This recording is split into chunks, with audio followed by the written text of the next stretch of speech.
Baik,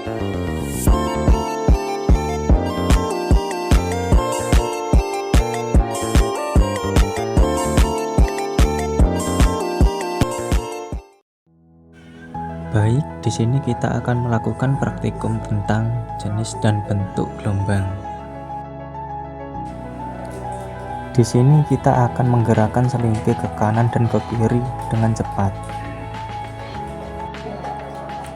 Setelah kita amati, percobaan pertama ini menunjukkan adanya gelombang transversal, yakni gelombang yang arah getarannya tegak lurus pada arah rambatan gelombangnya.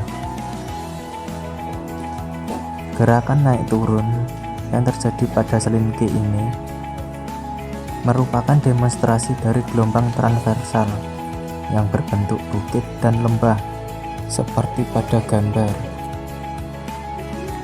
Untuk percobaan yang kedua, di sini kita menggunakan karet gelang. Kita meletakkannya di tengah-tengah selingkih. Setelah meletakkan karet gelang di tengah selingkih, kita menggerakkan selingkih ke kanan dan ke kiri dengan cepat. Setelah kita amati, ternyata karet gelang ikut berpindah bersama gelombang. Dan juga karet gelang ini berpindah karena adanya energi yang merambat melalui selingkih. Energi ini berasal dari usikan selingkih. Pada saat ujung selingkih digerakkan, gerakan karet gelang akan naik turun tegak lurus dengan arah rambatan gelombangnya. Untuk percobaan selanjutnya, kita akan menerapkan langkah-langkah yang sama seperti percobaan 1 dan 2.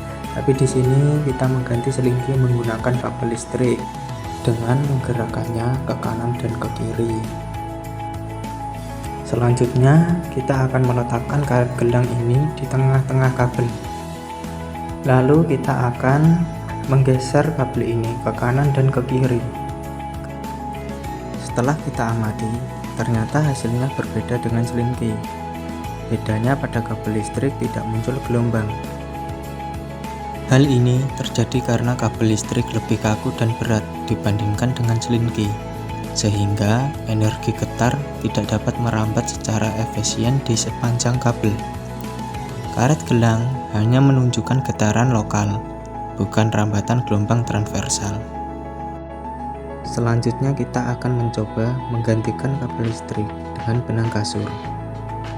Setelah itu kita letakkan karet gelang di tengah-tengah benang kasur dan menggerakkannya ke kanan dan ke kiri. Setelah kita amati, ternyata hasilnya sama saja dengan kabel listrik, yaitu tidak menunjukkan gelombang. Gerakan hanya terlihat pada bagian yang digerakkan, sedangkan bagian tengah dan ujungnya hampir tidak menunjukkan gelombang yang jelas.